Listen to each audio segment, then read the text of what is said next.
The Police Commissioner Bashir Makama has told Inspector General Mohammed Adamu that former Ogun State Governor Amosun has not accounted for at least 780, yes you heard me, 780 bullets in the boxes of ammunition he handed over to the police on May 28. Now, according to the Commissioner, the discovery suggests that Mr. Amosun must have handed over all the weapons in his possession to the police. But is there really a way to prove this? And if it's proven to be true, can he be made to face the wrath of the law? Well, joining me once again, I still have Segun Sopitan. He's a political analyst with ACT Network. And of course, we have Obi Ajegbo, a legal practitioner. Thank you guys for still staying with us. So, this is a story that broke some weeks ago. The governor himself handed these ammunitions over. Now, there's so many analysis, following this. People said, well, it's because the person who was taking over is from a different, party. If he was a member of his party, we wouldn't have heard of this. But the core question is, what is a governor who's a civilian, not even a president like us who has been in the army?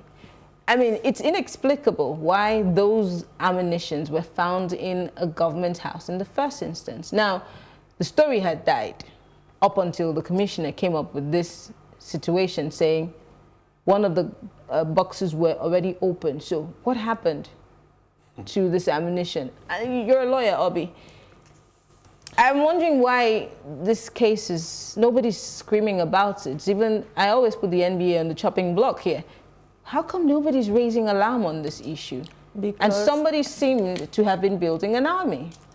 Because first of all, the ammunition was found in government house. The governor resides in government house. And the governor has an immunity. And the governor is the chief security officer. He doesn't have immunity anymore. The action was during the course of his tenure as a governor. Except you can prove that it wasn't used. He's the chief security officer, so he can say it was used in the course of securing. But that is not the statement that he gave. What is the statement? That is not the statement that he gave. At all. And my understanding of the situation is that even as a governor, he has absolutely no legal right, and there is no law permitting him to have access to guns. For you to keep guns, you need an armory. It's a standard thing, and the armory must be registered and authorized by the National Security Advisor, not even DSS or any of those things. He needs to show us the permit that allowed him to keep guns in a government house. The government house is not a police station, it's not an army armory, it's not the DSS. You can't keep guns in a government house. Who are asking these questions? And, that's the thing. Who is asking this question? Can I also say something? You know that sometimes the governors buy ammunition for the police in their state. They don't buy, no, do they? They order or they pay. I don't know how it works. Like Lagos has a fund that does that. They facilitate. They facilitate it. Now, I'm trying to figure out how he had it there. Except if he had ulterior motive. But these are things that are very technical to prove. Do you understand? I'm trying to get it, because for me, I'm just wondering, even if you got, because governors buy gunboats and stuff, most times they are delivered to the police. In fact, the police facilitates it. It's just that the government funds it through security boats and the likes. But the police takes, I remember when I was working in the Cross River State government, at the time Zone 6 police is in Calabar. When we were giving them vehicles, we got the vehicles and they took delivery of them. So it never stays in government house. Talk less of guns, ammunition. So I still try to take it to where last year, where we kept having guns and ammunitions coming into the country. And as we speak, nobody's talking about it. We still haven't been able to find out where those guns were coming from. Names are supposed to be on invoices or way bills. Nothing has been done about it. And yet we have a case of insecurity in this country. Really, where are we going? 780 bullets. 780 bullets. the Commissioner of Police is now saying are unaccounted for. I mean, if Nigerians are not alarmed by that, then something is wrong with us. But we aren't alarmed. Do we seem like we're alarmed? Well, instead, people are tweeting about Big Brother and, you know, some things that are unnecessary. Yeah, so those are the things that have got to change. Right now, the gentleman in question is a senator. He has no immunity. Nigerians poured out their outrage for a grand total of probably 1 day when this news broke, and we've all moved on. We've done Ruga since then. We've done the pastor. We've done the slapping senator, you know. And I'm sure next week some new controversy is going to come up. We need to start becoming purposeful in our engagement with the people that govern us. Whether we chose them or not is irrelevant. We need to become purposeful and deliberate. And I'm making a commitment on air, and I'm sure that my colleagues in my organization are hearing me. We've got to do it. We've got to do something about this. We can't just keep quiet about this. Because the buck stops with you, civil society. Yes, somebody has got to take this thing on and compel the people that have the legal right to look into it to do so. They work for us. We employ them. They're paid with the taxes that I pay, with the taxes they deduct, that Plus TV deducts from your salary. That's how they get paid. So, I mean, they're working for me. They have to do something about this. It's outrageous. Abi, I'm just wondering where we got it wrong or how we became so docile. Yeah, we just scream, like they woke us from sleep to scream, and then we just go back to sleep. It's like the next day we're just not bothered, unperturbed. How did we get to this point? Because it seems like we couldn't be bothered. It's the genre of the Nigerian man. How do you mean? It's the Nigerian man. There was a picture of a country, I can't remember the country, where they took their members of the house and threw them into the dustbin. That's interesting. We can't do that in Nigeria. We can't. First, well, that would be tantamount to assault. Assault, yes. First, our people are surrounded by enough bodyguards to make it difficult for you to even approach them, even if you knew them. But we have a slow concentration lifespan, very little concentration lifespan. And if we continue at something and we're not getting something out of it, we just forget it and move on. But we don't know that that thing we are forgetting could still come round to hit us. So the earlier we wake up and start making the right noises, the earlier we follow up on our people. Now, 780 bullets is not small amount. The Commissioner of Police should investigate and find out where it went to. And I trust that the senator would have a good excuse for it. Apart from the Commissioner of Police raising this issue, one would have hoped that the IG would have commenced an investigation into this. But then the commissioner is the one who's, bringing it up. And there have been, if you go to social media now, a lot of people are saying, oh, it's a big man's thing. They would sweep it under the carpet. But if we are asking for a change, and this administration promised us a change, and they're saying zero tolerance to corruption, and this is a country that does not allow you as a civilian to stockpile weapons, what do we expect that the government would do about this? The president has said it's not going to be business as usual. Maybe this is going to be a litmus test for his government. We're still waiting. It's been 2 weeks. How come he's not been picked up? How come he's not even, not picked up, he's a senator, so all they have to do is invite him. For questioning. Invite him for a chat, for just a discussion. How come nobody in the authorities has done anything whatsoever about this? And I also want to ask, how come Nigerians have forgotten about it? Are we not bothered, or is it because it's in Ogun State, so it doesn't bother us? The way the things that are happening in the north don't bother us in the south and all of that. Is that maybe why? Ogun State is just your neighbor. We have people coming from there to work in Lagos. Why are we not outraged? Why is our outrage not sustained? Now, I saw a tweet in the aftermath of those 3 controversies that I listed. So you had, within a week period, you had the Ruga controversy, you had the pastor that was accused of some sort of sexual thing, and then you had the slapping senator, right? And in the space of that 1 week, Nigerians agitated online and offline, and we got a response. And I was saying that, you know, so somebody tweeted and said, we did this, we asked for this, we asked for this, we asked for this, and the authorities responded, it's a win for advocacy in Nigeria. And I said, oh yeah, that's true. But guess why it was a win? Because we were all united behind those causes. And we kept the conversation going. At it. There was no, we weren't biting at each other, we weren't quarreling. Everybody was united. Yeah, sure, there was some controversy about the guilt or otherwise of the pastor. Even the senator had some supporters, but the groundswell of opinion was there must be consequence for these things. And it happened. So I think that it's time that Nigerians understand that nobody's going to fight our battles for us.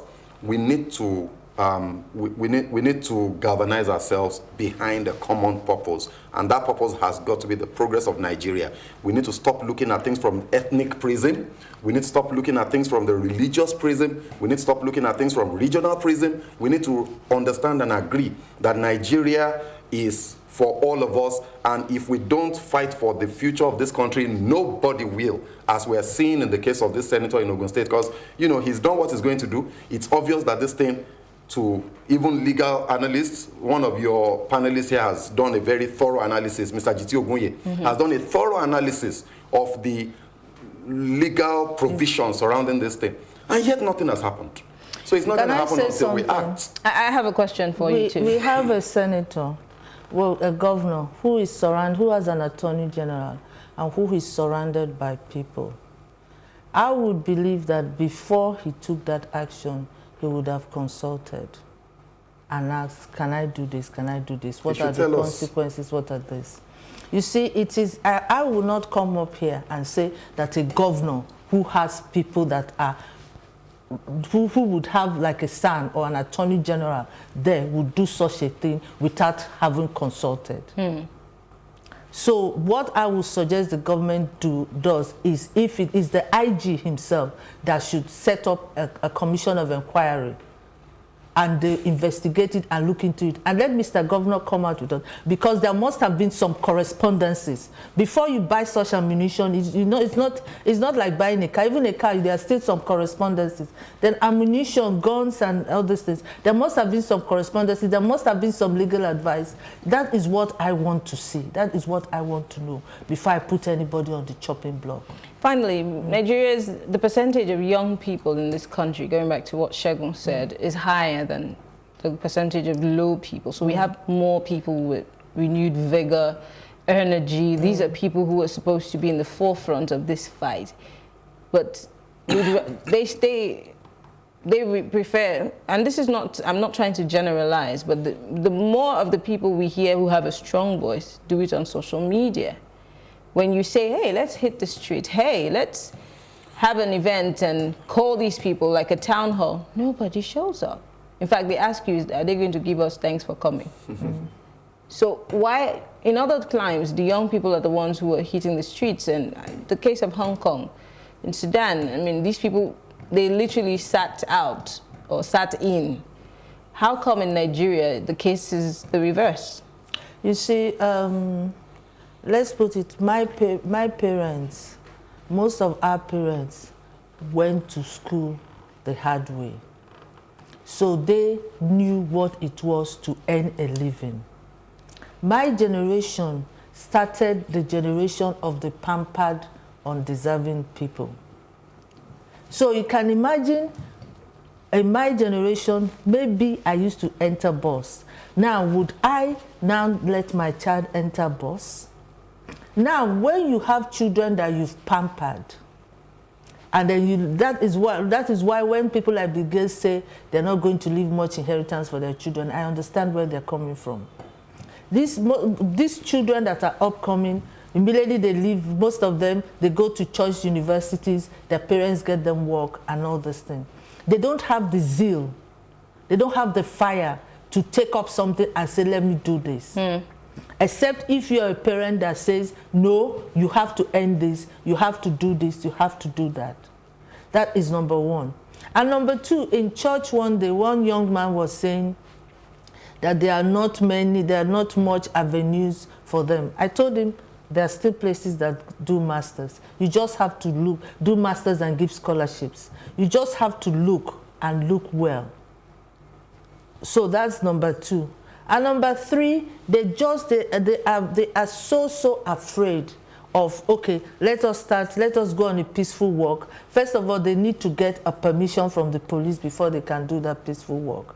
Now, they are now afraid that if they go on that peaceful walk, they could be assaulted or hoodlums could take it over. And then it now turns into other. And then the June 12th time, the characters we had then are not the characters we have now. So those are some of the things that makes them sit back. But and finally, some are just outright lazy. Wow.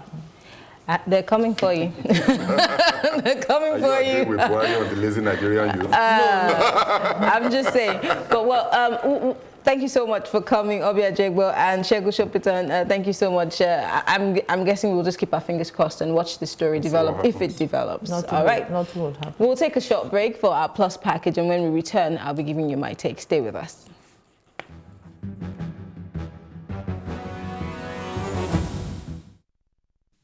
Five months after the February 23rd, 2019 presidential elections and 4 months after the March 9 gubernatorial elections, this post-election meeting holds in Lagos.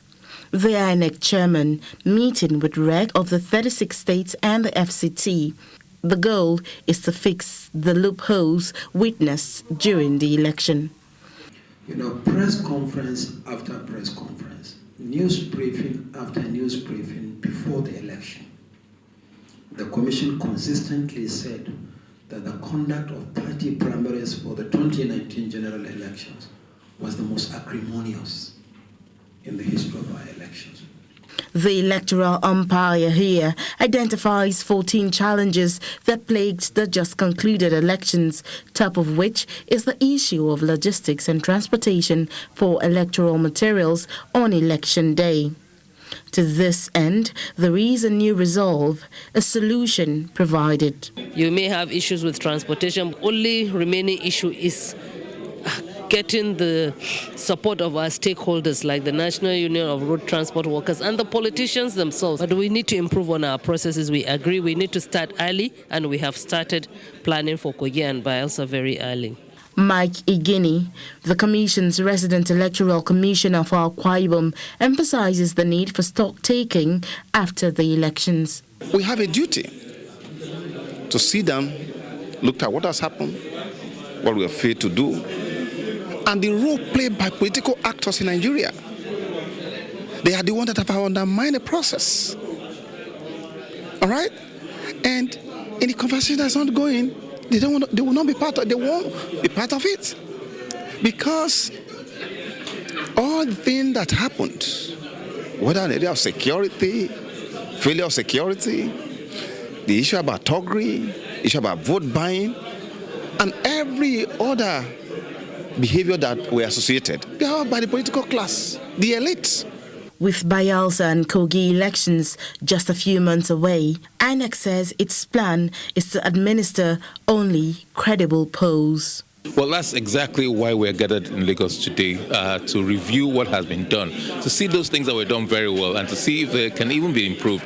And those things that were not done so well, the hitches, the challenges, see where we can, what we can do to ensure that those things are not repeated in the Kogi and Bayelsa governorship elections and all subsequent elections in this country. And again, to see what we can do. Mary Chinda for Plus TV Africa.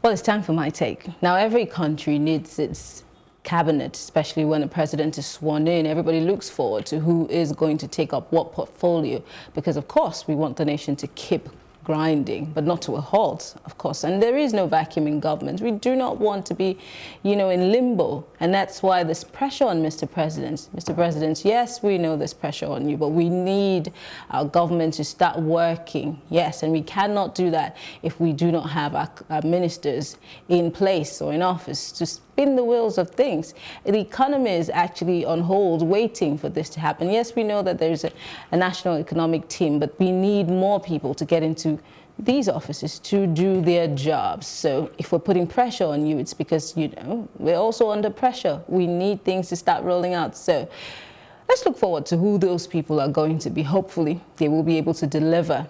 And if they don't, well, as Nigerians, we're here to criticize and put them on their toes. But we can only hope for the best, can't we? But moving on to Governor or former Governor Amosun and the arsenal, or, the ammunition saga. Have you noticed that nobody's talking about it? It probably would have been a forgotten issue up until today, when the commissioner in Ogun State stated that 780 bullets were missing in what the governor had surrendered to the police. There's certain questions that are begging for answers, but nobody's asking those questions. Where's the DSS? Where's the Interpol? Where is the IGP? We need to get intelligence on this particular issue. For some people, they think that somebody was trying to build an army. For some other people, he was doing his job with security votes. A lot of questions need to be answered, but this is it. Nigerians are watching, and we will not rest on our oars until justice is being done. I am Maryann, and it's been Plus Politics. Have a great day.